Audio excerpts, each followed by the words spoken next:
ছাত্ৰ-ছাত্ৰীসকল আগন্তুক এতিয়া আমাৰ যি বছৰেকীয়া পৰীক্ষা আহিছে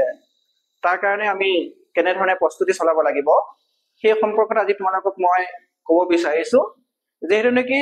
আমাৰ হাই স্কুল শিক্ষান্ত পৰীক্ষাত বহুখিনি ছাত্ৰ-ছাত্ৰীয়ে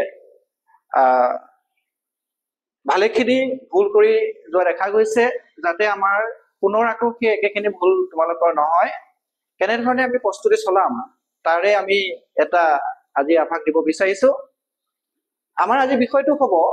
যে how 2025 exam is different from the previous years অৰ্থাৎ আগৰ বছৰ কেইটাৰ পৰা যে আমাৰ এইবাৰ পৰীক্ষাৰ কি পাৰ্থক্য আছে মই তোমালোকক দেখাব বিচাৰিছো যে এইবাৰ আমাৰ সেবাই কিছুমান বিশেষ তোমাৰ পাৰ্থক্য আনি দিলে যিবিলাক আমি নাজানিলে আমাৰ কি হ'ব পাৰে যে আগন্তুক পৰীক্ষাত আমি ভুল কৰিব পাৰো বিশেষকৈ আমাৰ নতুন পাঠ্যক্ৰমত কিছুমান বিশেষ বস্তু আমাৰ ইয়াতে সন্নিৱিষ্ট কৰা হ'ল আৰু সেইবিলাক হৈছে তোমাৰ literary device assertion and reason transformation of sentence এনে ধৰণৰ কিছুমান বিষয় সোমোৱাই দিলে আৰু দ্বিতীয় কথা হ'ল কি যে পৰীক্ষাৰ যি আৰ্হি সলনি কৰিলে বিশেষকৈ MCQ mark 45 description basis question mark 45 internal assessment SEBA spoken English mark 10 ইয়াৰ উপৰি আমাৰ সাধাৰণতে কিছুমান বিশেষ কাম কৰিলে যে সেইবিলাক হৈছে ব্যৱহাৰিক প্ৰয়োগৰ ওপৰত গুৰুত্ব বৃদ্ধি কৰিলে অৰ্থাৎ কনসেপ্ট আৰু ৰিজনেন্ট বেসিস আমাৰ কুৱেশ্যনৰ অন্তৰ্ভুক্তি কৰি আমাৰ যি মনৰ যি দৃঢ়তা সেই দৃঢ়তা কিন্তু পৰীক্ষা হলত ভাঙি পেলায় গতিকে আমি তাৰ কাৰণে যে আমি কেনে ধৰণে প্ৰস্তুতি চলাব লাগিব প্ৰথম কথা হৈছে আমি কি এনালাইজিং দা সিলেবাস আমি সিলেবাসটো এনালাইজ কৰিব লাগিব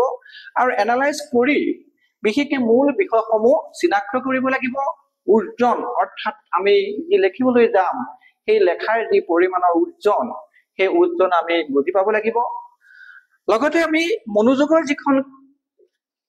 আমাৰ ক্ষেত্ৰ আছে অৰ্থাৎ মনোযোগৰ ক্ষেত্ৰসমূহক আমি অগ্ৰাধিকাৰ দিব লাগিব আমি ভাল ধৰণে আমাৰ পাঠ্যক্ৰমত আমি মনোযোগ দিব লাগিব থ্ৰ ষ্টাডি কৰিব লাগিব অন্যথায় কি হ'ব পাৰে যে আমি যি সফলতা দেখিব নোৱাৰিব পাৰোঁ বিশেষকৈ আমি যে আণ্ডাৰষ্টেণ্ডিং দা এক্সাম পেটাৰ্ণ অৰ্থাৎ এক্সামৰ যিটো আমাৰ পেটাৰ্ণ কৰিছে সেই পেটাৰ্ণটো আমি কিন্তু বুজি ল'ব লাগিব বুজি ল'লেহে আমি কি কৰিব পাৰিম যে বিশেষকৈ ইয়াৰ কাৰণে আমি যে অনুকূল কৌশলৰ অনুকূল কৰিবলৈ ফৰ্মেট তৈয়াৰ কৰিব লাগিব সময়সীমা নিৰ্ধাৰণ কৰিব লাগিব ঘৰতে আৰু লগতে মাৰ্কিং আঁচনিৰ সৈতে পৰিচিত হ'ব লাগিব দেই যে যেনে ধৰণৰ আমাক মাৰ্কিং কৰিছে সেই মাৰ্কিং আমি কিন্তু ঘৰতে পৰিচিত হৈ যাব লাগিব তাৰ কাৰণে আমি কি কৰিব লাগিব যে তাৰ কাৰণে আমি কৰিব লাগিব কি মাষ্টাৰিং টাইম মেনেজমেন্ট অৰ্থাৎ আমি টাইম মেনেজমেন্টটো কিন্তু খুব গুৰুত্ব দিব লাগিব এতিয়া আমি টাইম মেনেজমেন্টৰ কাৰণে যে শৈক্ষিক প্ৰতিশ্ৰুতি দিব লাগিব পাঠ্যক্ৰমৰ বাহিৰে কাৰ্যকলাপ আৰু অনুকূল শিক্ষণৰ বাবে ব্যক্তিগত সময়ৰ ভাৰসাম্য ৰক্ষা কৰিব লাগিব অৰ্থাৎ কথা হ'ল কি আমি পঢ়াৰ যি সময় সেই সময় কিন্তু বৃদ্ধি কৰি বিশেষকৈ অন্যান্য কামৰ যি সময় আমি কমাই দিব লাগিব নতুবা কি হ'ব যে যিহেতু নেকি আমি থ্ৰ ষ্টাডি কৰিব লাগিব থ্ৰ ষ্টাডি কৰিবলৈ যাওঁতে আমি পঢ়াৰ সময়ছোৱাৰ যি সময় বৃদ্ধি কৰিব লাগিব ছাত্ৰ-ছাত্ৰীসকল যে প্ৰায়ৰিটাইজিং টপিক অৰ্থাৎ আমি টপিকসমূহৰ আমি কিন্তু কোনবিলাক গুৰুত্বপূৰ্ণ টপিক আছে কোনবিলাক পৰীক্ষাত বেছিকৈ আহে সেইবিলাকৰ ওপৰত আমি অতিৰিক্ত মনোযোগৰ প্ৰয়োজনীয় ক্ষেত্ৰখনৰ মনোনিৱেশ কৰিব লাগিব অৰ্থাৎ অতিৰিক্ত যি বিষয়ত আমাৰ বেছি গুৰুত্ব দিব লাগিব সেইসমূহক কিন্তু আমি গুৰুত্ব দিব লাগিব তদুপৰি আমি শক্তিবৰ্ধনৰ শক্তিশালী ক্ষেত্ৰসমূহ সম্পূৰ্ণ কৰিব লাগিব এতিয়া শক্তিবৰ্ধন অৰ্থাৎ যিবিলাক টপিক আমাৰ অতি গুৰুত্বপূৰ্ণ সেইবিলাকক আমি বেছিকৈ চাব লাগিব বেছিকৈ চাই কি কৰিব লাগিব যে পৰীক্ষাত অহা বা যিবিলাক আমি ইম্পৰ্টেণ্ট আমাৰ টপিক আছে সেইবিলাকত আমি বেছি গুৰুত্ব দিব লাগিব তেতিয়াহে আমি কি কৰিব পাৰিম যে সম্পূৰ্ণভাৱে কৃতকাৰ্য হ'ব পাৰিম ইয়াৰ উপৰি আৰু ঢেৰ কিছুমান কথা আছে ইয়াৰ উপৰিও আমি যে ইউটিলাইজিং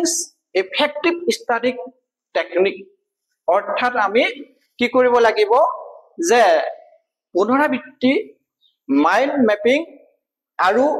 মক টেষ্টৰ জৰিয়তে সক্ৰিয় প্ৰশিক্ষণ ল'ব লাগিব অৰ্থাৎ আমি যে বাৰে বাৰে কি কৰিব লাগিব যে আমাৰ বিষয়সমূহ আমি অধ্যয়ন কৰিব লাগিব আমি মাইণ্ডটো মেপিং কৰিব লাগিব যে কোনবিলাক বিষয় অতি গুৰুত্বপূৰ্ণ আৰু লগতে কি কৰিব লাগিব যে মক টেষ্টসমূহত আমি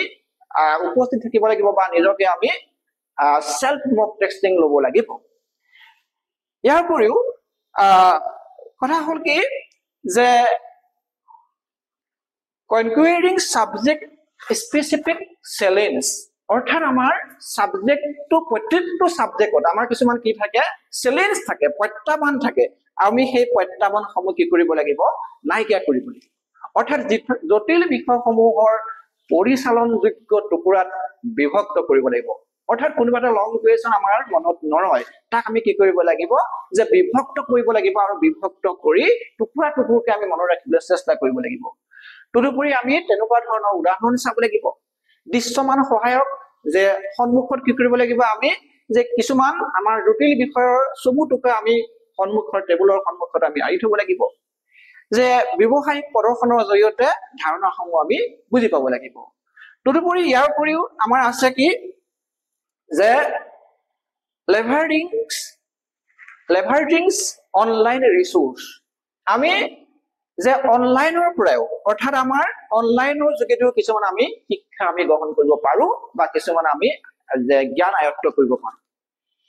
অনলাইন হৈছে এটা ব্যাপক বুজাবুজিৰ বাবে ইন্টাৰেক্টিভ প্লেটফৰ্ম হয় ইয়াৰ যোগেদি আমি বিশেষকৈ শিক্ষামূলক ভিডিঅ'সমূহ পাব পাৰো অনলাইন অধ্যয়নৰ গাইড অন্বেষণ কৰিব পাৰো গতিকে আমি সেইবিলাকো কৰিব লাগিব তেতিয়াহে আমি যে কৃতকাৰ্য হ'ব পাৰিম সিকিং এক্সপাৰ্ট গাইড অৰ্থাৎ বিশেষজ্ঞসকলৰ পৰা আমি গাইড ল'ব লাগিব যিহেতু নেকি বৰ্তমান সময়ত কেৱল মাত্ৰ কেইটামান নম্বৰ পায় আমি এখন চাৰ্টিফিকেট পোৱাই নহয় যে কম্পিটিশনৰ যুগত আমি কি কৰিব লাগিব যে বিভিন্ন বিষয়সমূহত আমি সোমাই পৰিব লাগিব বিশেষকৈ আমি প্ৰত্যাহ্বানমূলক বিষয়ৰ ওপৰত স্পষ্টীকৰণৰ বাবে শিক্ষক গুৰু বা অনলাইন টিউটৰৰ সৈতে যোগাযোগ কৰিব লাগিব তেতিয়াহে কি হ'ব যে আমাৰ যিবিলাক আমি আমাৰ শৰ্টকামিং আছে যিবিলাক আমাৰ অসুবিধা আছে সেই অসুবিধাসমূহ আমি কিন্তু মোকাবিলা কৰিব পাৰিম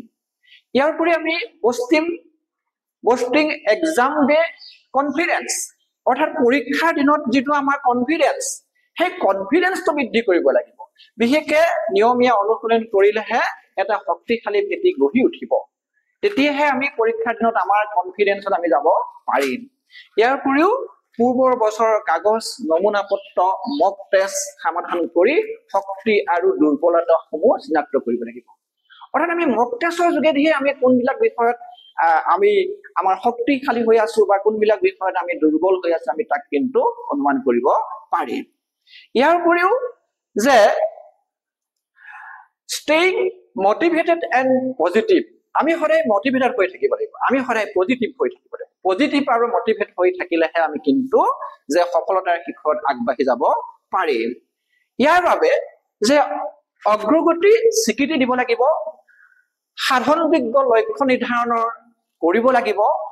কৰ্মদক্ষতা বৃদ্ধিৰ বাবে ইতিবাচক মানসিকতা বজাই ৰাখিব লাগিব ইয়াৰ উপৰিও যে আমি দ্য ৰুট টু সাকসেস অৰ্থাৎ আমি কৃতকাৰ্যতাৰ কাৰণে আমাৰ এটা পথ থাকে আমি সেই পথটো কিন্তু তৈয়াৰ কৰিব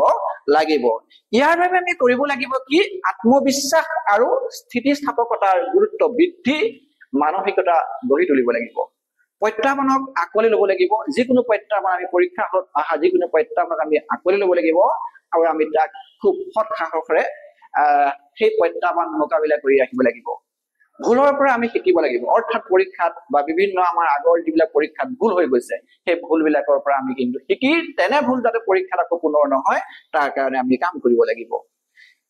যে সৰ্বশেষত বিশেষকৈ এমব্ৰেচিং হেলথি হেবিট অৰ্থাৎ আমি a mind sound is need a mind body is need a mind sound অৰ্থাৎ সজীৱ শৰীৰ এটা দৰকাৰ হ'ব কিহৰ কাৰণে যে এটা সজীৱ মাইণ্ডৰ কাৰণে সেইকাৰণে আমি কি কৰিব লাগিব যে স্বাস্থ্যকৰ অভ্যাস আঁকোৱালি ল'ব লাগিব। জ্ঞানমূলক কাৰ্য আৰু সামগ্ৰিক মংগলৰ বাবে আমি টোপনি আহিব লাগিব। অৰ্থাৎ যদি আমি টোপনি ক্ষতি কৰি আমি যদি কিবা কৰিবলৈ যাওঁ, তেতিয়া আমি আমাৰ মন কেতিয়াও শক্তিশালী বা সবল নহব, দুৰ্বল হৈ পৰিব। তদুপৰি আমি কি কৰিব লাগিব? ব্যায়ামৰ অগ্ৰাধিকাৰ দিব লাগিব, যে শাৰীৰিক ব্যায়াম, মানসিক ব্যায়াম আমি কিন্তু কৰিব লাগিব। গতিকে ছাত্ৰ ছাত্ৰীসকল, যে তোমালোকে যদি এনেধৰণৰ বিষয়সমূহ আগত ৰাখি আগবাঢ়ি যোৱা, মই ভাবিছো নিশ্চয় তোমালোকে যে পৰীক্ষাত